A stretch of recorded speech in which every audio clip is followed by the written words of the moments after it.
তিনি যেন সত্যি দিনের পর দিন জাহান্নামের আগুনে বসে হেসেছেন পুষ্পের হাসি। চরম কর্তৃত্বপূর্ণ শাসনের ফাঁস যত আটসাট হয়েছে, ততই যেন দৃঢ় হয়েছে মির্জা ফখরুল ইসলাম আলমগীরের নীতি।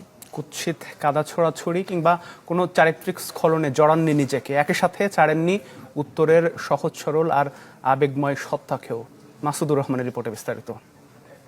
আমি অন্যায়, আমি উল্কা, আমি শনি, আমি ধূমকেতু জ্বালা বিষধরে কাল্পনি, আমি ছিন্ন মস্তা চণ্ডী, আমি রণদা সর্বনাশী, আমি জাহান্নামের আগুনে বসিয়া হাসি পুষ্পের হাসি।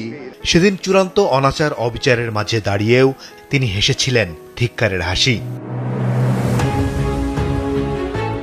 নিয়তি হয়তো তখনই লিখেছিল, জেল জুলুম হামলা মামলায় জর্জরিত এই মানুষটি একদিন হয়ে উঠবেন রাষ্ট্রের সর্বোচ্চ ব্যক্তি। তার চশমার ভারী কাঁচের পেছনের চোখেই বিএনপি খুঁজে নিয়েছিল এক অবিশ্রান্ত সংগ্রামের ভরসা। যুদ্ধদিনের অশান্ত দিনলিপিতে তার হাস্যোজ্জ্বল মুখ ছিল নির্ভরতার আশ্রয়। উত্তর দক্ষিণের সমীকরণে না ফেলে রাজনীতিটা যিনি করে গিয়েছিলেন নিতান্ত সরল রেখায়।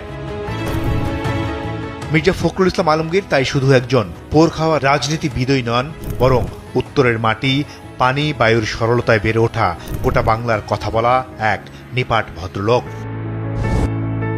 স্বাধিকারের দাবিতে যখন ভয়ঙ্কর উত্তাল এই জনপদ, তখনই মির্জা ফখরুলের রাজনীতিতে হাতেখড়ি।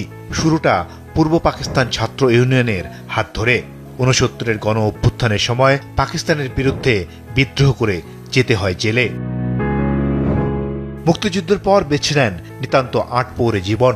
বিসিএসে উত্তীর্ণ হয়ে ঢাকা কলেজের শিক্ষার্থীদের দেয়া শুরু করেন অর্থনীতির পাঠ। এরপর অন্যান্য আরও কিছু সরকারি দায়িত্ব পালন করে ৮২-র দিকে ফিরে যান নিজ মাটিতে। অর্থনীতি অধ্যাপক হিসেবে যোগ দেন ঠাকুরগাঁও সরকারি কলেজে। তখনও কি কেউ ভেবেছিল যে কণ্ঠ শিখিয়েছিল ছাত্রদের, তা আবারও একদিন গর্জে উঠবে মানুষের প্রয়োজনে, ফ্যাসিবাদের বিরুদ্ধে স্লোগানে স্লোগানে? ৮৬-তে পৌরসভা নির্বাচন সামনে রেখে শিক্ষকতা ছেড়ে আবারও নামেন রাজনীতির ময়দানে। ৮৮-তে মেলে সাফল্য, ভোটে জিতে মির্জা ফখরুল দায়িত্ব নেন ঠাকুরগাঁও পৌরসভার। এরপরই যোগ দেন বিএনপিতে। ৯২-তে হয়ে ওঠেন বিএনপির ঠাকুরগাঁও জেলার সভাপতি। ৯১ ও ৯৬-তে জাতীয় নির্বাচনে অংশ নিলেও হতে পারেননি জনপ্রতিনিধি। প্রথমবার সংসদে গেলেন ২০০১-এ। সেবারই কৃষি ও পরবর্তীতে বেসামরিক বিমান ও পর্যটন মন্ত্রণালয়ের প্রতিমন্ত্রী হিসেবে ঠাঁই হয় খালেদা জিয়ার মন্ত্রিসভায়। এরপর ১১১-এর এক অস্থির ঐতিহাসিক কালেও তিনি অনুগত ছিলেন দলের প্রতি। সেই সময়টাতে তন্ন তন্ন করে খুঁজেও মির্জা ফখরুলের বিরুদ্ধে দুর্নীতির লেশমাত্র পায়নি তৎকালীন সরকার। এরপর ১৮তেও জিতেছিলেন ভোটে, কিন্তু দলের সিদ্ধান্তের প্রতি সম্মান জানিয়ে নেননি শপথ।